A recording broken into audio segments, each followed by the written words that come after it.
Alhamdulillah Alhamdulillahilladzi wa'adal jannata lil mu'minin walil muttaqin walil muhsinin walil mukhlisin. Asyhadu an la ilaha illallah wahdahu la syarikalah wa asyhadu anna Muhammadan abduhu wa rasuluhu alladzi la nabiyya ba'dah. Allahumma shalli wa sallim ala sayyidina Muhammad wa ala alihi wa sahbihi ajma'in, amma ba'du. Faya ayuhan nas ittaqullah haqqa tuqatihi wa la tamutunna illa wa antum muslimun. Faqala ta'ala a'udzu billahi minasyaitonir rajim. Qala fabima aghwaytani la'aqudanna lahum shiratakal mustaqim. Summa la'atiyannahum min bayni aydihim wa min khalfihim wa an aymanihim wa an shama'ilihim wa la tajidu aksaruhum syakirin. Shadaqallahul azim. Alhamdulillah summal hamdulillah summal hamdulillah. Siang hari ini kita masih diberikan nikmat iman sehingga kita mampu melangkahkan kaki kita di tengah-tengah kesibukan duniawi kita. Namun kita rela meninggalkan itu semua hanya untuk memenuhi panggilan Allah, Allahu Akbar. Kita menyadari betul bahwa Allah lah yang maha besar, maka dunia ini sangat kecil, maka semuanya kita menuju zat yang maha besar, yaitu Allah Subhanahu wa ta'ala. Mudah-mudahan ibadah kita, doa kita yang kita panjatkan pada siang hari ini diterima dan diijabah oleh Allah Subhanahu wa ta'ala. Salawat serta salam semoga tercolimpahkan ke baginda alam habibana wa nabiyana Muhammad sallallahu alaihi wasallam. Jamaah sidang Jumat yang dirahmati Allah, pada kesempatan yang baik ini pula khatib ingin berwasiat terutama kepada diri khatib pribadi khususnya, umumnya kepada kita semua. Marilah kita sama-sama meningkatkan takwa dalam arti takwa yang sebenar-benarnya, yaitu menjalankan segala perintahnya dan menjauhi segala larangannya. Jamaah sidang Jumat yang dirahmati Allah, tadi khatib membacakan surat Al-A'raf ayat 16 wa 17, ayat 16 sampai 17. Dikatakan di dalam Al-Quran surat Al-A'raf ayat 16-17, kisah tentang iblis yang tidak mau sujud penghormatan atas penciptaan Adam. Kala itu iblis tidak mau sujud kepada Adam karena kata iblis, khalaqtani min nar wa khalaqtahu min tin. Adam itu diciptakan dari tanah sedangkan aku dari api. Kerenan mana api dan tanah, kata iblis. Walaupun Allah menyuruh iblis untuk sujud penghormatan kepada Adam atas penciptaan Adam, tetapi iblis tidak mau. Maka iblis sombong di situ. Maka hati-hati dengan sifat sombong. La yadkhul jannata man kana fi qalbihi misqala dzarratin min kibrin. Tidak akan masuk surga orang yang dalam hatinya walaupun sebiji sawi ada rasa sombong dalam hatinya, naudzubillah. Maka tidak boleh sombong. Karena orang sombong itu seperti kita melihat pesawat. Dia melihat kita kecil, kita juga melihat dia juga kecil. Maka jauhi sifat sombong, karena sifat sombong adalah sifatnya iblis ketika disuruh sujud kepada Adam. Kemudian Allah menghukum iblis karena tidak sujudnya. Kemudian Allah menghukum iblis untuk ditetapkan di neraka tempat tinggalnya, khalidina fiha abada, selama-lamanya di neraka.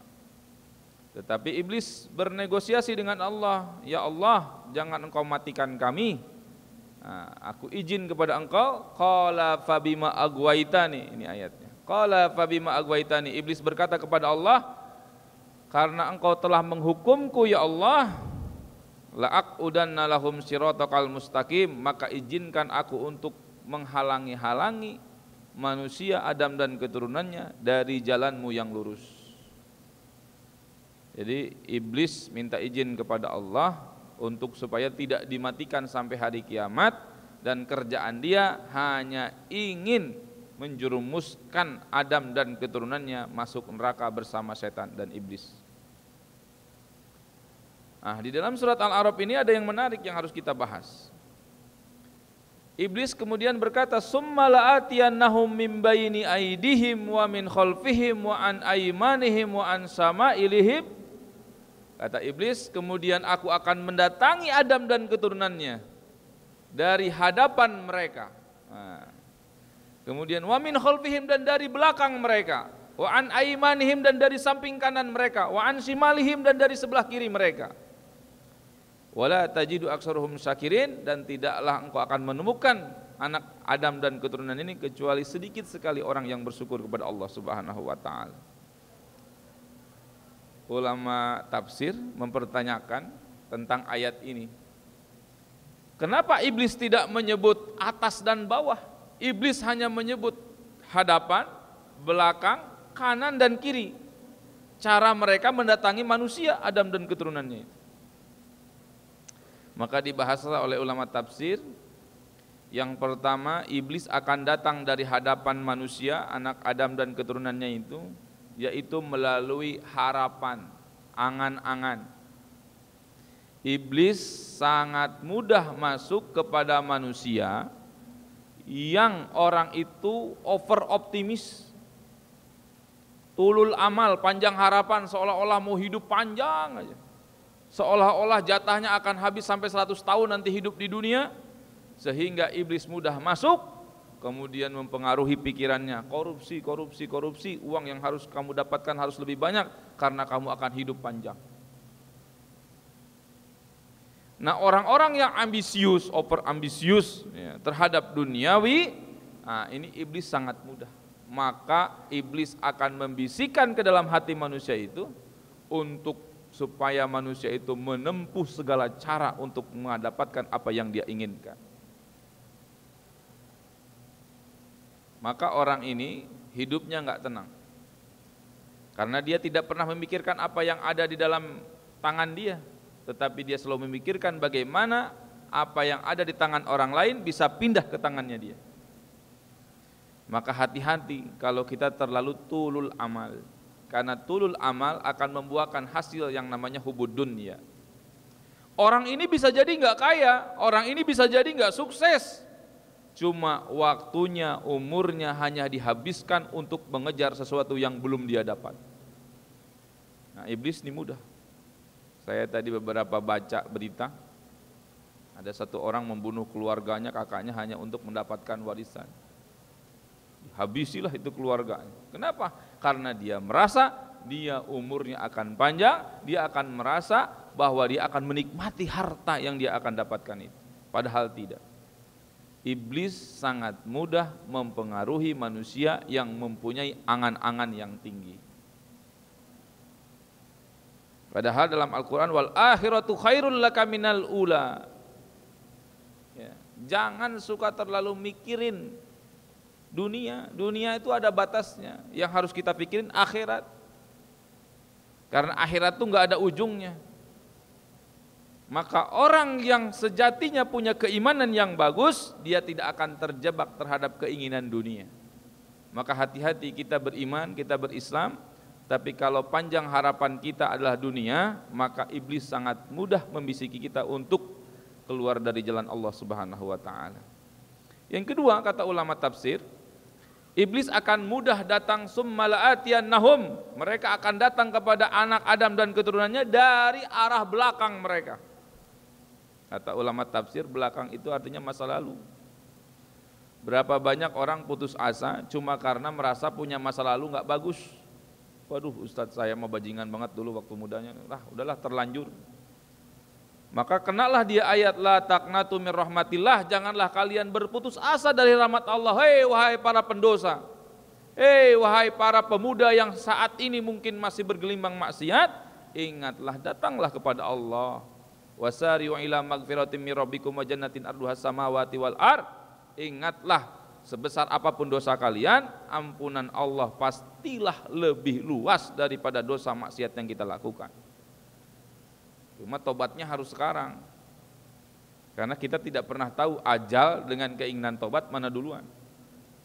Maka penting buat kita, tidak boleh kita berputus asa akan masa lalu yang sudah kita lalui, baik itu kelam, gelap dan luar biasa. Ingatlah, ampunan Allah pastilah lebih besar daripada dosa yang kita lakukan. Nah, orang-orang yang kemudian mengatakan terlanjur, nah iblis mudah masuk. Akhirnya orang ini susah tobatnya. Akhirnya orang ini makin melampaui batas. Ulaika kal an'am bal hum adall. Manusia kalau udah mengatakan terlanjur, maka dia akan seperti binatang, bahkan lebih hina daripada binatang. Kita lihat hewan-hewan nggak ada yang berani bunuh anaknya. Kita lihat manusia, berita kemarin, manusia bunuh keluarganya, adiknya, kakaknya dibunuh semua. Nauzubillah. Ulaika kal an'am bal hum adall dalam Al-Qur'an. Maka manusia kalau sudah mengatakan terlanjur bahaya. Maka tidak ada dalam diri seorang muslim mengatakan terlanjur berbuat dosa. Bertobatlah. Bertobatlah kepada Allah. Nah, ketika manusia mengatakan terlanjur karena masa lalu saya kelam, masa lalu saya banyak maksiat, iblis mudah datang kepada kita sehingga kita tidak akan berubah, tidak akan pernah mau hijrah kepada jalan yang lurus. Kemudian menurut ulama tafsir yang ketiga, iblis summa la'atiyannahum an aimanihim. Iblis akan mudah datang kepada manusia lewat sebelah kanan. Apa itu sebelah kanan? Harta dan tahta. Nah, digenggam. Ada seorang jenderal sudah pensiun.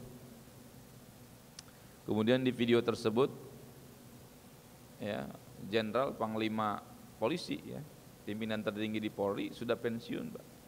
Dia masih punya tongkat bekas dia megang jabatannya itu. Sekarang jadi petani biasa. Dia mengatakan, tongkat ini waktu saya menjabat, semua polisi seluruh Indonesia takut sama dia. Kalau tongkat ini sudah begini, itu tandanya udah bahaya. Tapi sekarang Pak, saya udah pensiun, megang tongkat, diketawain. Artinya apa? Jabatan yang kita miliki sekarang itu gak ada apa-apanya. Maka hati-hati dengan jabatan. Karena sungguh besar pahala kalau seorang mendapatkan jabatan kemudian untuk melakukan hal kebaikan, dan begitupun sebaliknya seorang pejabat punya jabatan tetapi digunakan untuk maksiat, maka dosanya luar biasa. Saya kemarin prosok ke sebuah sekolah, saya bilang menjadi kepala sekolah itu pahalanya gampang nyari pahalanya. Muridnya ada 900 siswa-siswi. Kemudian kepala sekolah mengatakan kepada seluruh muridnya bahwa setiap jam 10 lakukan sholat duha. Maka kepala sekolah walaupun dia tidak masuk kantor, masuk sekolah, ataupun dia sedang kurang sehat, berbaring, tidak sholat duha, dia dapat transferan pahala duhanya. Betapa mudahnya jadi pimpinan punya jabatan. Seorang Kapolri kalau mengatakan kepada seluruh prajuritnya yang muslim untuk sholat duha, Kapolri dapat. Maka penting kita kalau punya jabatan, gunakan sebaik-baiknya. Karena justru ketika kita memegang jabatan, iblis sangat mudah memasuki kita. Berapa banyak orang punya jabatan tapi tidak cukup dengan gajinya. Padahal bisa jadi gajinya orang yang sedang menjabat sekarang itu diinginkan oleh ribuan orang. Dan hanya dia yang mendapatkan, tetapi dia tetap haus dengan gaji yang lebih tinggi. Akhirnya dia korupsi. Akhirnya dia tidak amanah dengan jabatannya. Dan harta juga begitu. Ada banyak orang nanti di dunia ini yang celaka di akhiratnya justru karena harta. Satu sisi kita semua pengen jadi orang kaya, tapi satu sisi orang kaya itu nanti hisapnya paling lama di akhirat.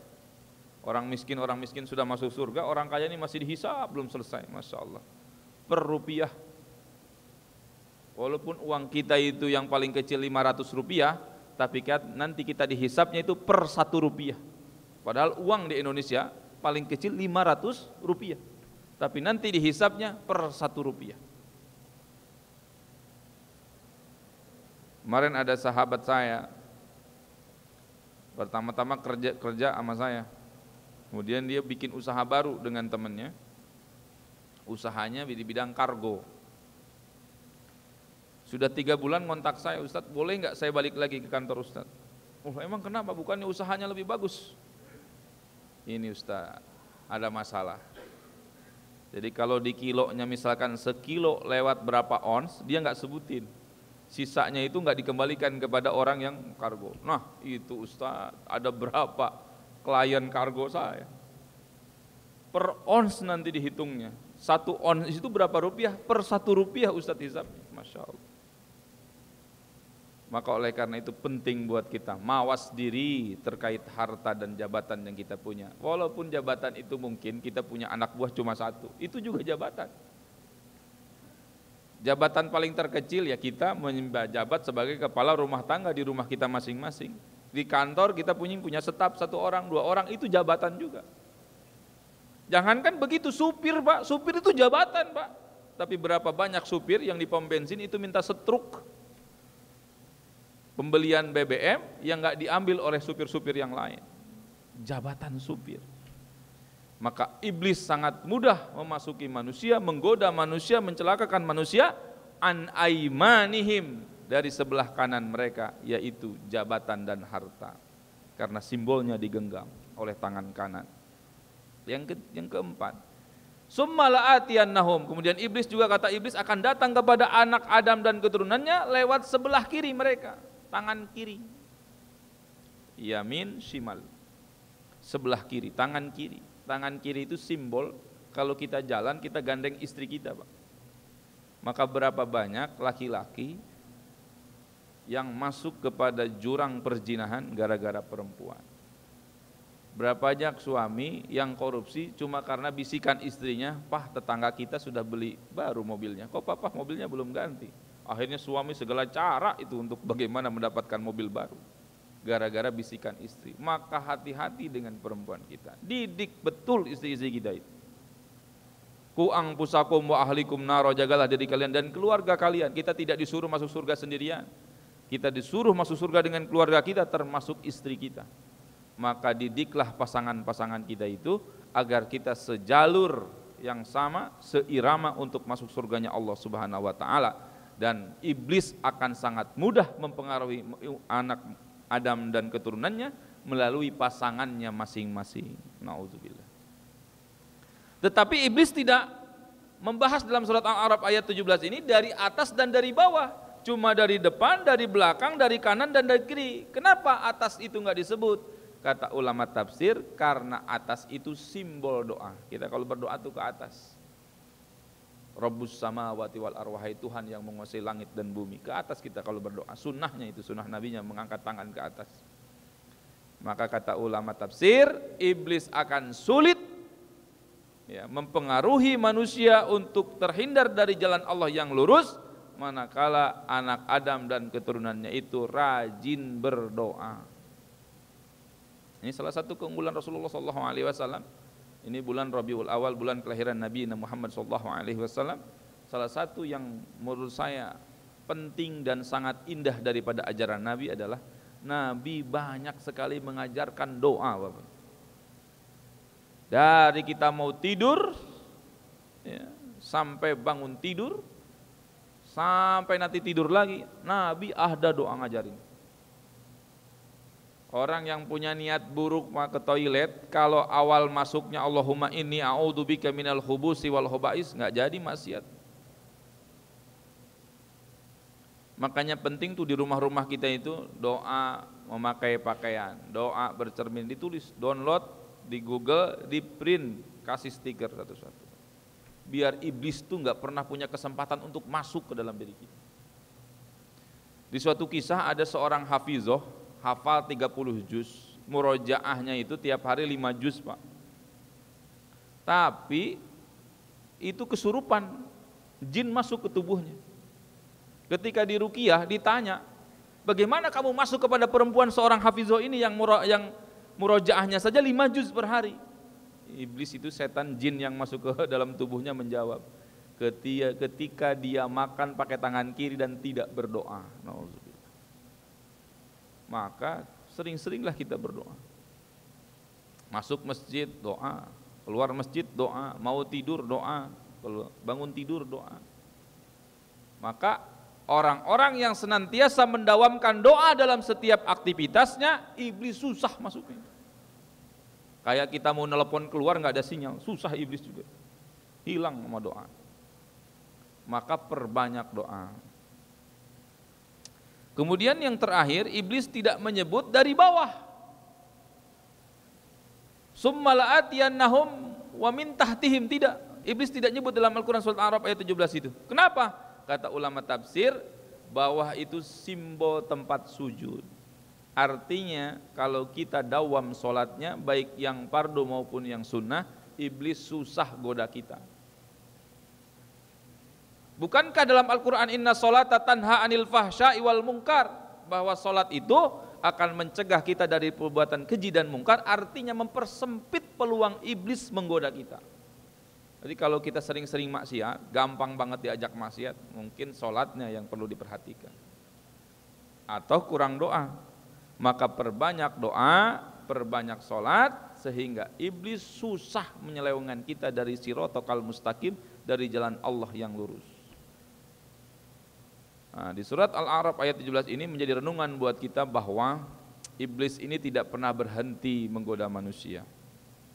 Karena dia sudah menjadi sumpahnya dia kepada Allah. Dia akan menggoda manusia, dia akan mengajak manusia untuk bersama-sama dia masuk neraka secara berjamaah. Nah, dijelaskan dalam surat Al-A'raf ini cuma ada pencegahnya. Perbanyaklah berdoa dan perbanyaklah solat, wasta'inu bis-sabri was-solat, minta tolonglah kepada Allah dengan sabar dan solat. Mudah-mudahan kita semua termasuk hamba-hamba Allah yang bisa terhindar daripada rajuan iblis, bujukan iblis, agar senantiasa kita istiqomah di jalan Allah Subhanahu wa taala.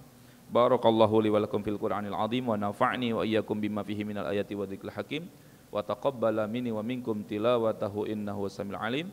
Fastaghfiruh innahu huwal ghafurur rahim. Allahumma salli ala sayyidina Muhammad wa ala ali sayyidina Muhammad. Innal hamdalillah nahmaduhu wa nasta'inuhu wa nastaghfiruhu wa na'udzu billahi min shururi anfusina wa min sayyiati a'malina may yahdihillahu fala mudilla lahu wa may yudlil fala hadiyalah. Asyhadu an la ilaha illallah wahdahu la syarika lah wa asyhadu anna Muhammadan abduhu wa rasuluhu alladzi la nabiyya ba'dah.